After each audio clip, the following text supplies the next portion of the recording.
오늘 주신 하나님의 말씀은 요한복음 11장 39절에서 44절까지의 말씀입니다. 예수께서 이르시되 돌을 옮겨 놓으라 하시니 그 죽은 자의 누이 마르다가 이르되 주여 죽은 지가 나흘이 되었음에 벌써 냄새가 나나이다. 예수께서 이르시되 내 말이 내가 믿으면 하나님의 영광을 보리라 하지 아니하였느냐 하시니 돌을 옮겨 놓으니 예수께서 눈을 들어 우러러 보시고 이르시되 아버지여 내 말을 들으신 것을 감사하나이다. 항상 내 말을 들으시는 줄을 내가 알았나이다. 그러나 이 말씀을 하옵는 것은 둘러선 무리를 위함이니 곧 아버지께서 나를 보내신 것을 그들로 믿게 하려 함이니이다. 이 말씀을 하시고 큰 소리로 나사로야 나오라 부르시니 죽은 자가 수족을 배로 댕인 채로 나오는데 그 얼굴은 수건에 쌓였더라. 예수께서 이르시되 풀어 놓아 다니게 하라 하시니라. 아멘. 지난 주간 성경 전례지 기념관 이사 부부 일본 연수가 있었습니다. 하나님의 은혜 가운데 잘 다녀왔습니다. 두 가지 목적이 있었습니다. 첫째는 일본의 지방 기념관 두 곳을 시찰을 하고 어떻게 기념관을 운영하고 있는지 그것을 살피는 일이었고, 두 교회를 방문을 해서 중보하고 선교적으로 지원하는 일이었습니다. 제가 개인적으로는 한국 최초 성경 전례지 이사회 이사장을 맡고 있기 때문에 이번 여정에 염려도 했고 또 기대도 했습니다. 그런데 염려했던 것은 다 기우였고 기대는 기대 이상의 큰 은혜와 통찰력을 받고 돌아왔습니다. 우리 성도님들이 기도해 주신 그런 덕분이라고 믿습니다. 또 다른 기쁨 중에 하나는 일본에서 방문한 곳이 기념관이 한 곳 있는데 빙점을 쓴 미우라 아야코 작가를 기념하는 그런 기념관이었습니다. 그곳에서 저는 다시 한번 이 은혜를 받았습니다. 저 개인적으로는 중학교 2학년 때쯤에 이 빙점이라는 책과 길은 여기에라고 하는 그런 책을 읽은 적이 있습니다. 근데 그때는 재미가 하나도 없었습니다. 그런데 이번에 다시 이 미우라 아야코에 대해서 생각할 수 있는 그런 기회가 돼서 저에게 참으로 은혜가 되었습니다. 지금 보시는 사진은 그가 머물렀던 그 서재입니다. 이곳에서 기도하고 이곳에서 글을 쓰고 했던 그런 서재입니다. 그 서재 중에 보면 이런 글귀가 하나 있습니다. 제가 일본어를 잘 하지 못하기 때문에 그냥 한문으로만 이렇게 생각을 해보면, 제가 찍어온 사진입니다. 근데 한문으로만 해석을 해보면 빛은 어둠 가운데서 빛난다 라고 하는 그런 말입니다. 그래서 저에게 이 글도 감동이 되었고, 그래서 오늘 설교 말씀의 제목을 빛은 어둠 가운데서 빛난다 라고 이렇게 정해 보았습니다. 진정한 빛은 어둠 가운데서 더 빛나는 것이고, 어둠 가운데서 빛이 나지 않는 빛은 빛이 아닌 줄로 믿습니다. 오늘 빛이 되신 주님께서 여러분과 함께 하고 계십니다. 빛 되신 주님을 만나면 성도 여러분, 새 사람으로 변하고 복된 인생이 시작될 줄로 믿습니다. 모든 사람이 그렇습니다. 여러분, 주님을 만난 경험이 있으십니까? 제가 처음 주님을 만난 것은 초등학교 2학년 때입니다. 저희 아버님의 병을 하나님께서 치유해 주시는 그런 기적을 보게 되었고, 그때 하나님께서 살아계시는구나 라고 하는 확신을 갖게 되고, 그리고 마음 가운데는 큰 소망을 얻게 되고, 그리고 하나님께서 내 삶을 인도하실 것이라고 하는 그런 믿음 때문에 하나님께 감사를 드렸던 그런 기억이 있습니다. 그리고 그 후에도 계속해서 하나님을 만나는 그런 경험이 있습니다. 우리 성도님들에게도 주님을 만나는 사건이 여러분에게 있기를 주의 이름으로 축원을 드립니다. 주님을 만나면 옛사람이 새사람이 되고 주님을 만나면 육의 사람이 영의 사람으로 되는 줄로 믿습니다. 그리고 복된 인생이 시작되는 것입니다. 교회만 다니는 성도가 아니라 예수님 만난 성도, 진정으로 주님을 만난 그런 은혜를 누리는 우리 장안교회 성도들이 되기를 주의 이름으로 축원을 드립니다. 오늘 본문은 나사로에 대한 이야기입니다. 나사로의 남매들은 주님을 만났습니다. 그래서 그들 앞에 시련이 있을 때 하나님께서 역사해 주시는 하나님의 은총을 받았습니다. 마르다, 마리아, 나사로. 성경을 읽어보면 우리는 이들의 형편이 어떠했는지를 짐작할 수 있습니다. 첫 번째는 부모님이 계시지 않은 것 같습니다. 예수님께서 이 베다니의 집에 여러 번 방문을 하셨는데 부모님에 대한 이야기가 없습니다. 그래, 부모님이 계시지 않는다. 두 번째는 이 3남매가 한 집에서 같이 살고 있습니다. 그러고 보니까 이 3남매는 아직 출가하지 않은 그런 나이의 사람들인 거예요. 예수님께서 그 집에 방문했을 때 마르다가 예수님을 대접하기 위해서 밖에 나가서 열심히 일하고 음식을 준비하고 하는 것을 보면 벌써 마르다, 둘째였던 마르다는 이미 집안일을 다 감당할 수 있을 만큼 되었고 그것은 어려서부터 그런 일을 했다라고 하는 증거라고 생각을 합니다.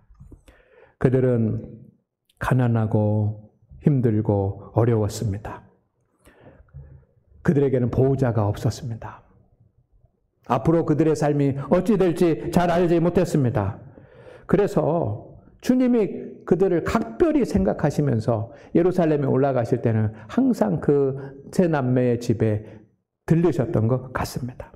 특별히 그들을 사랑하셨습니다. 성경 말씀에도 보면 나사로를 사랑하고 마르다와 마리아를 사랑하셨다고 했습니다. 그 집의 가장은 나사로입니다. 어린 나이지만 동생들을 이끌고 나가야지만 되는 가장입니다. 그런데 이 어린 아이들에게 주님이 함께 하셨고 그들은 주님을 만났습니다. 그리고 주님을 의지했습니다. 그리고 주님을 섬겼습니다. 그런데 오빠 나사로가 죽습니다. 이것이 어떤 의미입니까? 마르다 마리아에게는 미래의 문이 닫혔다는 것을 의미합니다. 소망의 불이 꺼져버린 겁니다. 가정의 기둥이 될 오빠가 이제 젊은 나이에 병으로 들어서 죽어버렸으니 이제 슬프고 절망스럽고 불안하고 궁핍한 삶이 다가오는 겁니다. 그러니 이 두 남매는 그렇게 하염없이 눈물을 흘리는 겁니다. 그 흘리는 눈물이 얼마나 슬퍼 보이는지 예수님께서 오셔서도 그 마리아가 흘리는 눈물을 보고 예수님도 우셨다고 그러지 않았습니까? 그러나 그렇게 그들에게 시련이 있고 인생에 허무한 일이 일어났다고 하더라도 그들은 이미 예수님을 만났기 때문에 하나님의 은총을 입었습니다. 무덤 속에 장사 지냈던 나사로가 다시 살아났습니다. 주님께서 살려주셨습니다. 그들의 가정은 다시 원래대로 돌아갔습니다. 미우라 아야코는 젊은 시절에 허무주의에 빠졌습니다.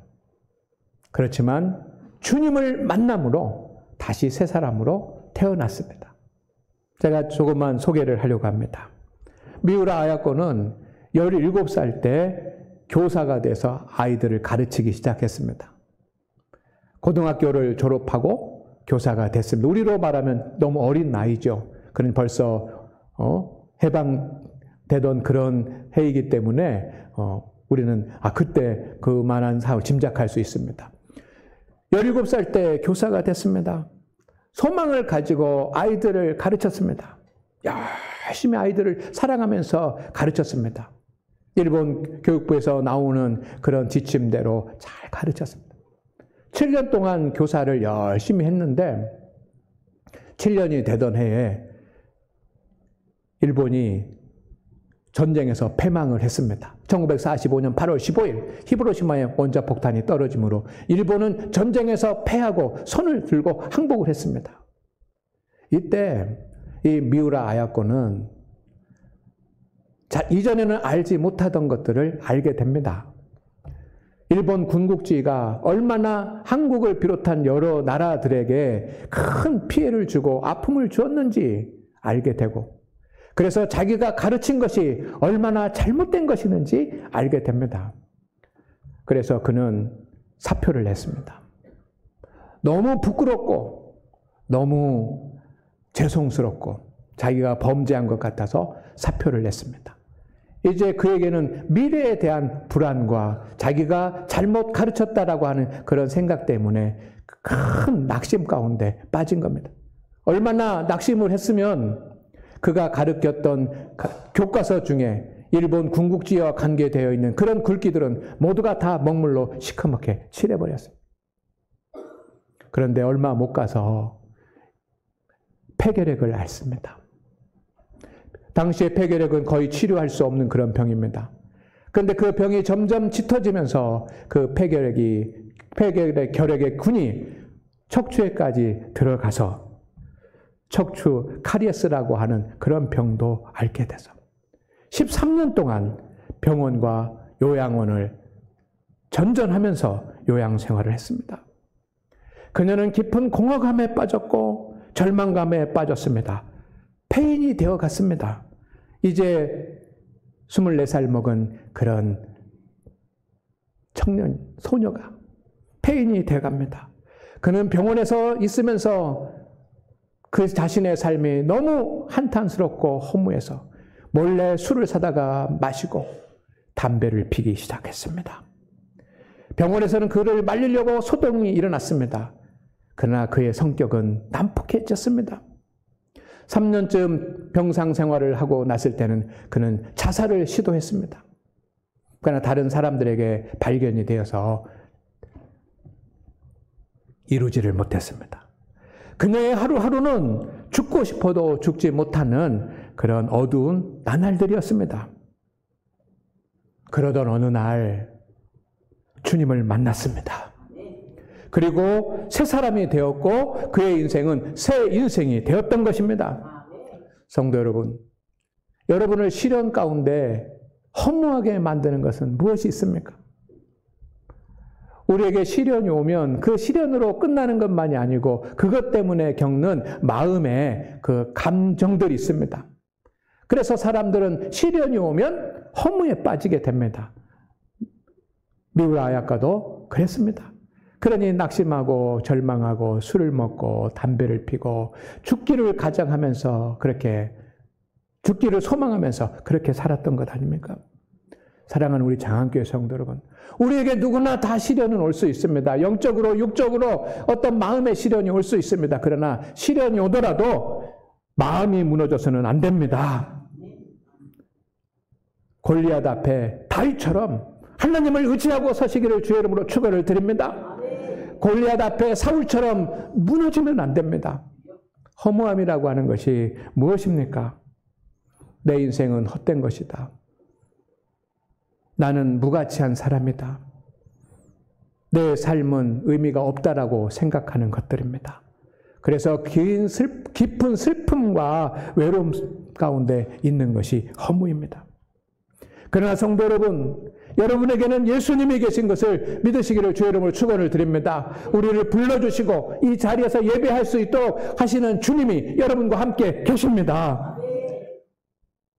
주님을 만나면, 주님을 의지하면 시련 가운데서도 꽃을 피우는 인생이 될 것입니다. 애굽의 깊은 감옥에 갇혀있던 요셉을 높은 자리에 세우신 하나님을 기억하십시오. 이방 나라의 사자굴 속에 들어갔던 다니엘을 건지신 하나님을 기억하시기를 주의 이름으로 축원을 드립니다. 우리의 시련은 육적인 시련만이 아니라 영적인 시련이 올 때가 있습니다. 믿음 생활을 하다가 낭망하게 되고 영적 침체가 올 수 있습니다. 오늘 말씀해 보면 나사로가 병들어서 죽었는데 4일 동안 무덤에 있었다 그랬습니다.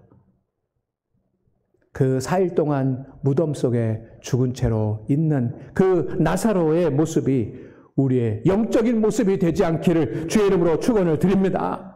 만약 그 나사로의 모습이 나의 모습이라고 한다면 성도 여러분, 모든 것을 다 내려놓고 주님을 만나는 일에 힘쓰시기를 주의 이름으로 축원을 드립니다. 기도하며 하나님 앞에 간절히, 하나님 앞에 깊이, 하나님 앞에 계속해서 하나님을 기도하면서 주님을 만나시기를 원합니다. 주님 앞으로 나오십시오.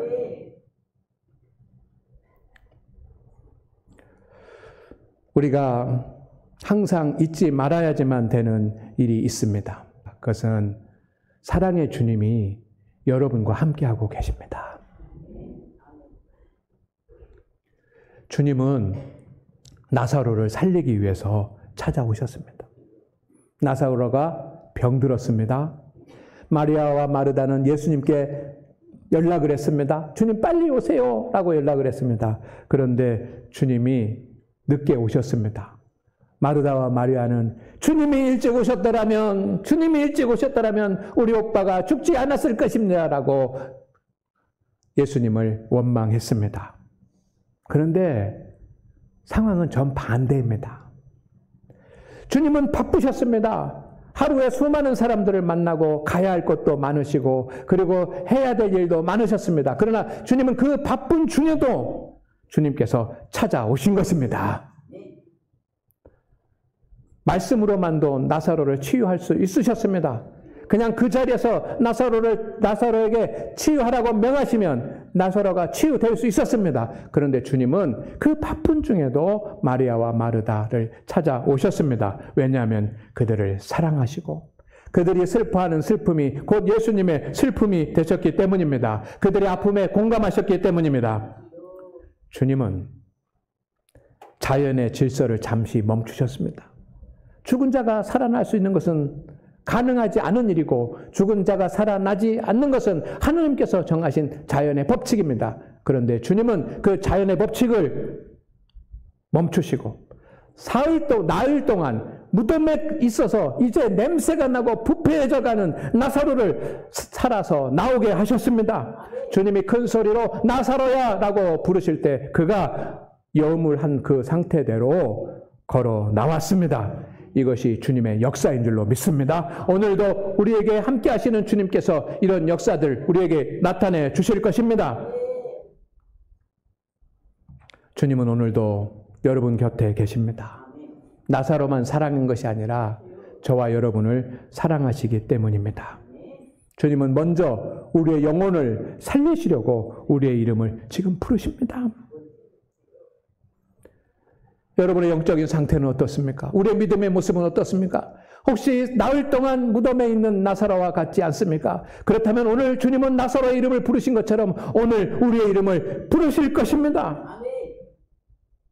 주님이 부르시는 그 음성을 들을 수 있기를 바랍니다.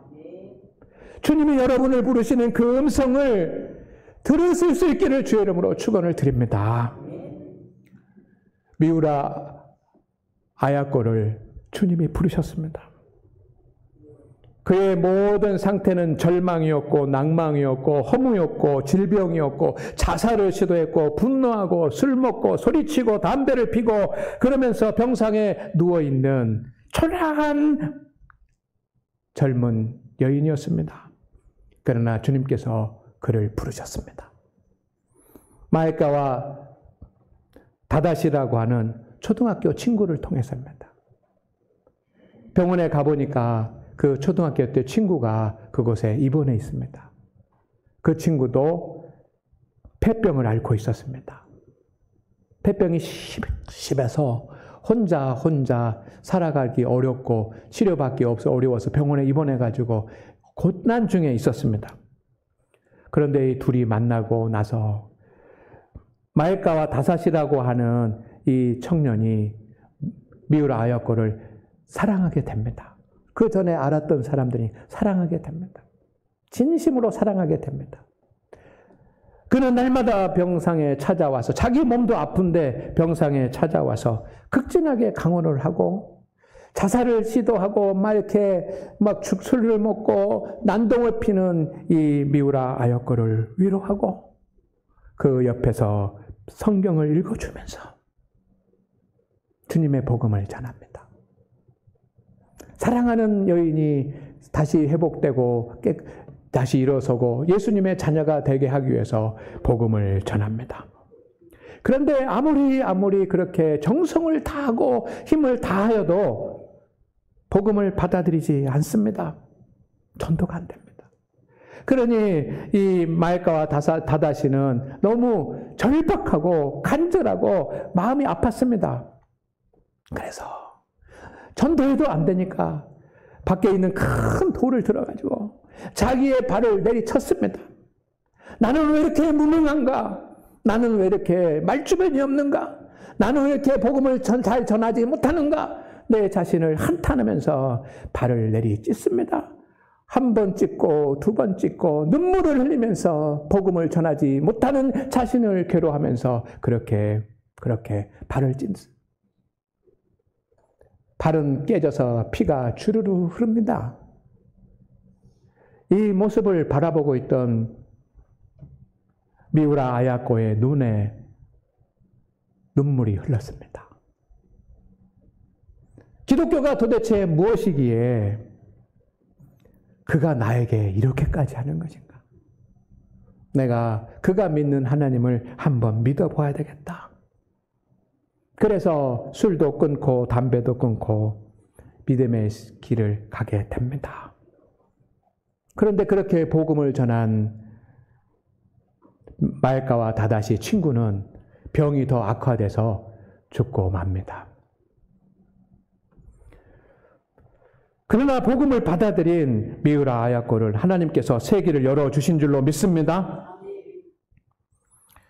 복음을 받아들였는데 그의 몸은 더 안 좋아집니다. 예수님을 믿었는데 그의 몸은 더 안 좋아져서 그 7년 동안 온몸에 기부스를 하고 지내게 됩니다. 그래서 병상에서 대소변을 다 받아내야지만 됐습니다. 그러나 그는 달랐습니다. 이제는 그의 얼굴에는 기쁨이 넘치고 감사가 넘쳤습니다. 그는 한없이 온유하고 친절한 사람이 되었고 다른 사람들을 칭찬하는 사람이 된 줄로 믿습니다. 그리고 병원에서 그 13년 동안 요양을 하는 중에 한 남편을 만나게 되고 그래서 결혼을 하게 되고 그리고 1964년 빙점이라고 하는 소설을 쓰고 그 소설을 통해서 노벨 문학상을 받았습니다. 위대한 그리스도인 작가가 된 줄로 믿습니다. 성도 여러분, 우리에게 이 마엘가와 다다시와 같은 그런 친구가 있었으면 좋겠다는 생각을 하시는 분도 있을지 모르겠습니다. 사랑해서 쓴 편지가 1300통이라 그럽니다. 매일 아침, 점심, 저녁 이렇게 매일 하루에도 몇 번씩 편지를 썼다고 합니다. 그런 친구가 우리에게 있다면 얼마나 좋을까 생각하십니까? 주님이 계십니다. 주님은 우리를 만나기 위해서 인간이 되셨고 십자가에서 창에 찔려 죽기까지 하신 줄로 믿습니다. 주님은 우리를 위해서 하나님의 아들이라는 신분을 내려놓으셨습니다. 우리를 위해서 조롱도 받으셨습니다. 핍박도 받으셨습니다. 고난도 당하셨습니다. 죽음도 당하셨습니다. 주님은 주님의 십자가로 저와 여러분을 사셨습니다. 그래서 성도라면 주님의 사랑을 단 한 번만이라도 느낄 수 있기를 소망합니다. 예수님께서 나를 얼마나 사랑하시는지, 주님께서 나를 얼마나 사랑하시는지 그 사랑을 한 번만이라도 느낀다면 우리도 주님을 마음을 다해, 뜻을 다해, 힘을 다해, 정성을 다해 사랑할 수 있지 않겠습니까? 특히 어둠의 터널을 지나며 시련을 당하는 성도들이 주님을 만날 수 있다면, 주님의 사랑을 안다면, 믿음이 연약해졌을 때 주님의 사랑의 주님을 만날 수 있다면 우리는 강건하게 설 수 있을 줄로 믿습니다. 성도 여러분, 주님은 우리를 핏값으로 세우셨습니다. 우리는 어떻게 살아야지만 됩니까? 주님을 나타내는 삶을 살 수 있기를 주의 이름으로 축원을 드립니다. 주님이 나사로를 살려주셨습니다. 왜 나사로를 살려주셨을까요? 젊은 나이에 죽는 것이 안타까워서 살려주셨겠습니까? 이제 생명을 줄 테니까 열심히 세상에서 골프 치고 세상에서 그렇게 높은 보좌에 오르고 세상에서 재밌게 살으라고 그렇게 하셨겠습니까? 단지 그것만이 아니고 특별한 사명을 주시기 위해서 그를 살리셨습니다. 하나님의 부르심에는 하나님의 사명이 있습니다. 우리가 알 수 없지만 나사로도 주님을 위해서 그의 자매들처럼 동생들처럼 주님을 위해서 헌신하는 그런 믿음의 길을 갔을 줄로 믿습니다. 미우라 아야코는 주님을 만났고 주님이 주신 은혜를 알게 되었습니다. 그래서 믿음의 자리를 끝까지 지켰습니다. 그는 글을 쓰는 재주가 있었습니다. 그러나 사람을 즐겁게 하는 글이 아니라 성경 말씀을 글로 표현하는 작가가 되었습니다. 하나님의 부르심을 받을 때까지 로쿠조 교회, 그가 섬기던 로쿠조 교회에서 40년 동안 봉사를 했습니다.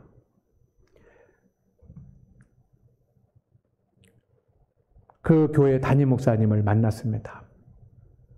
미우라 아야코를 생전에 알고 있는 그 목사님을 만났는데 이렇게 합니다.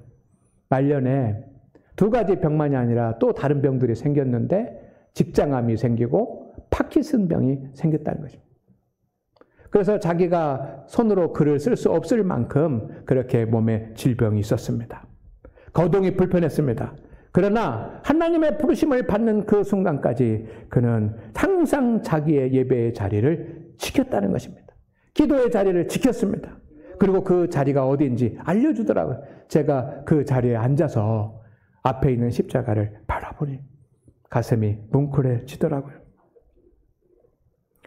그는 결혼을 하고 가게를 운영했습니다. 가게가 잘 됐습니다. 가게가 잘 되니까 또 다른 사람이 앞에 그 가게를 내었습니다. 그런데 그 가게는 잘 안 되는 겁니다. 그때 미우라 아야코는 자기 집에 온 단골 손님들을 이 앞에 새로 생긴 집으로 보내줍니다. 왜? 이웃을 사랑하라고 하는 하나님의 말씀을 실천하기 위해서. 그는 자기 집에 술도 팔지 않았습니다. 그리고 그녀는 욥기를 읽으면서 자신과 같은 고난을 당하고 있는 욥기를 읽으면서 하루를 마지막처럼 살았다고 합니다. 성도의 마지막 의무는 죽음이라고 하는 그런 믿음으로 아름다운 죽음을 하나님 앞에서 맞이하기 위해서 그렇게 하루하루를 살았고 하나님의 말씀을 글로 표현해서 전하고 예수 그리스도를 글로 표현해서 전하는 작가가 되었던 겁니다. 그가 쓴 글 중에 아프지 않으면이라고 하는 글이 있습니다. 아프지 않으면 들으지 못할 기도가 있다. 아프지 않으면 듣지 못할 말씀이 있다. 아프지 않으면 접근하지 못할 장소가 있다. 아프지 않으면 우러러 뵙지 못할 얼굴이 있다. 아프지 않으면 나는 인간일 수 없다.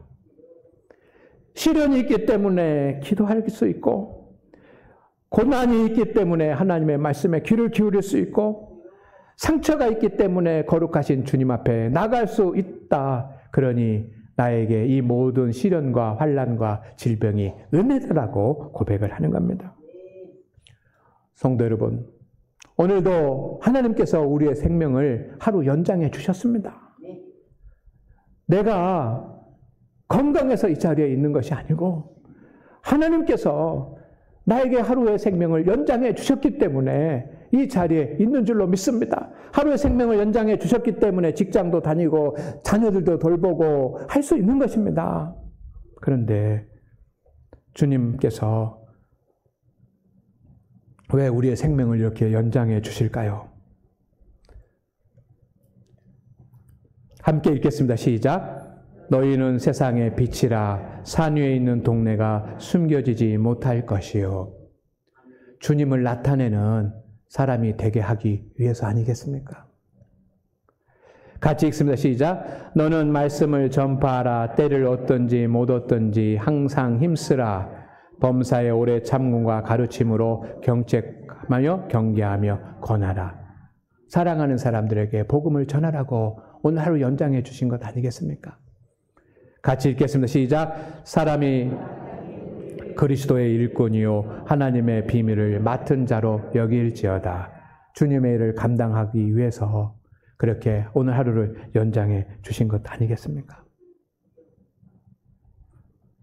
미울 아역고의 글 중에 감동이 되는 것이 있습니다. 주님을 믿든지 주님을 믿지 않든지 하나님은 그들에게 손을 내밀고 계십니다. 주님을 바라보세요.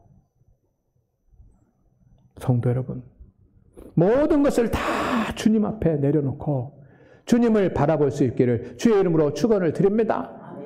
내 마음에 있는 것도, 내 삶의 무거운 짐도, 내 앞에 있는 시련도, 내 믿음의 연약함도, 나의 허물과 죄도 다 십자가 앞에 다 내려놓고 주님 바라보시면, 주님 바라보면 주님이 내미시는 손을 볼 수 있을 것이고 주님 손잡고 다 일어서는 우리 성도들 되시기를 주의 이름으로 축원을 드립니다.